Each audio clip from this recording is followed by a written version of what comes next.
E, Tai vat, turime, tarkim, popieriaus lapą, matome čionai įvairūs meniu ir jeigu mes tiesiog paleisime įrašinėti, tarkime, kaip pavyzdys, rašome tekstą, rašome pirmas punktas ir pirmas punktas, tekstas, toliau eina, toliau čia, tarkime, yra papildymas arba koks nors, ką nors galime toliau parašyti, papasakoti čionai, galime rašyti antrą punktą ir toliau rašyti, rašome, galime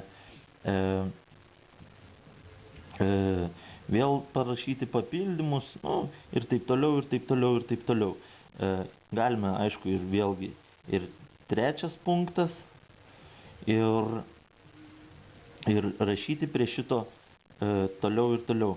Taigi, kaip vyks, galima, aišku, užsidėti, tarkim, štai čia kokį nors bookmarką. Ir toliau papildyti ketvirtą punktą ir panašiai. Taigi, kaip dabar atrodys realybėje, kad kaip tas popierius naudojamas. Taigi, jeigu baigėme sesiją, arba, aišku, galėtumėm ją tęsti, tai jeigu paspausime ant kurio nors punkto, mes matysime, ką kalbėjome tuo metu. Rašome pirmas punktas ir pirmas punktas, tekstas, toliau eina, toliau čia, tarkime, yra papildymas. Matome papildymas, jeigu antrą punktą paspaudus. Antrą punktą ir toliau. Galime trečią. Trečias punktas. Jeigu mes, tarkim, norime išgirsti, ką kalbėjome ties pirmų punktų, vėl galime tiesiog paspausti ir... Pirmas punktas, tekstas, toliau eina, toliau čia, tarkime, yra...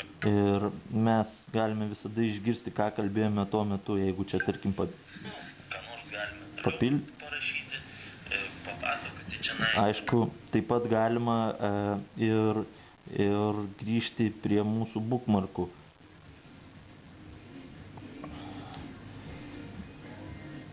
Bookmarką.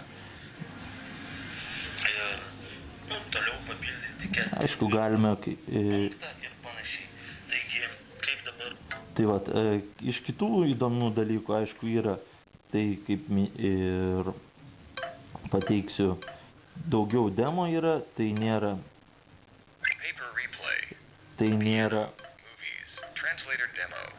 nėra jau pilnai veikianti programa, bet tik tai jos demo.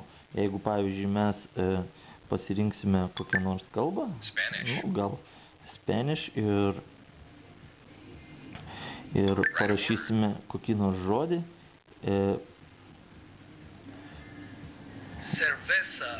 matome, kad žodis yra išverčiamas ekranėlė ir pasakomas.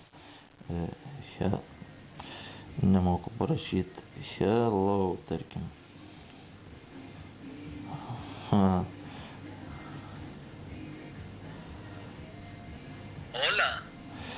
Ir taip toliau. Aišku, iš dar tokių demo paveikslėlių yra, tarkim, pianinas. Jeigu mes matome,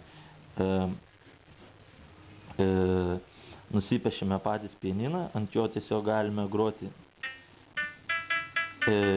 kurį patys nusipešime. Galime dar netgi